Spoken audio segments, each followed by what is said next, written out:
Hello students.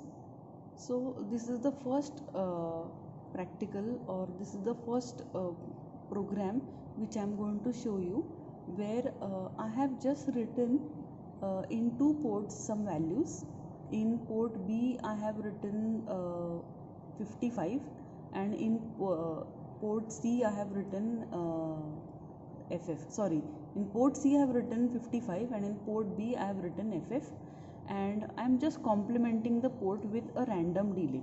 I have written the program in assembly and I am using this delay program to complement the ports. Now I already have assembled, so let me just assemble the program once again for you. So I am now assembling the program. I got that there are 0 errors, 0 warnings. So now, because I want to download this program on the hardware, I cannot use the debug option. What I have done is I have just connected the logic probes. This is my port B and this is my port C. So I already have connected these logic probes over here, and what I have to do is this cable I have to connect it over here so that there is a connection established between the computer and this programmer board. Okay, so once I establish this connection, I will see that there is an icon over here.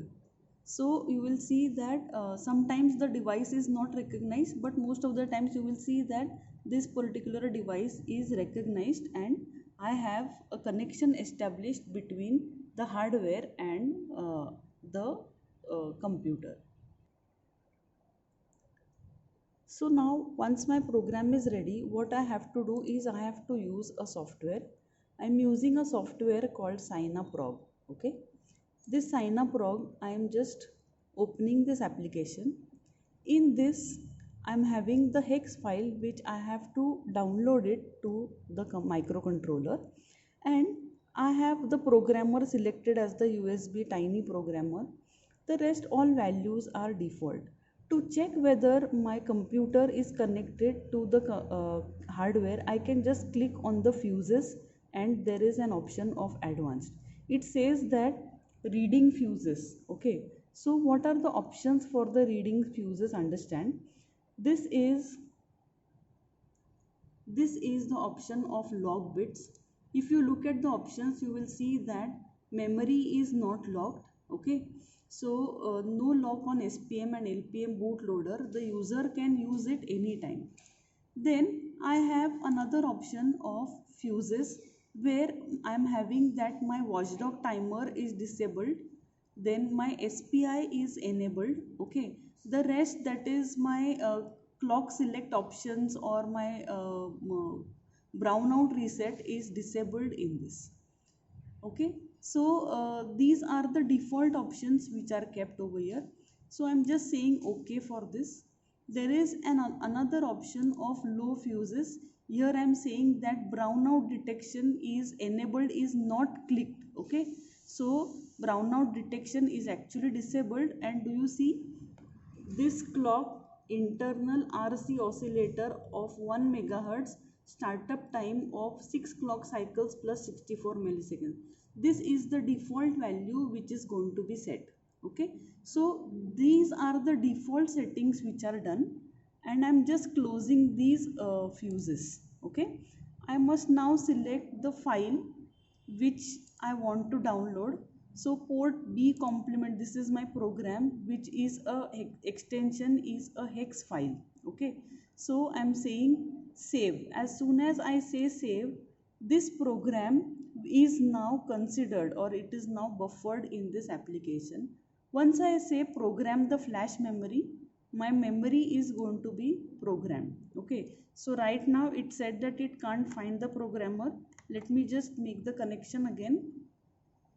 Okay, and now I am saying that program. So now it said programming flash. Okay, and if you now look at the hardware, you will see that this is my port C, which is complementing. It had the value of 55, and port B had the value of FF. You will see that these LEDs are blinking. Fine. Okay, so let me make a small change in this program. the place where I have written in port C the value of 55. So let me write the value of say 0 0F. Okay, and where I have written the value of FF in the port B, I am keeping it as it is. So I am just now building this. Okay, I made a small change, so I am just saying build, and I again am going into the sign up prog.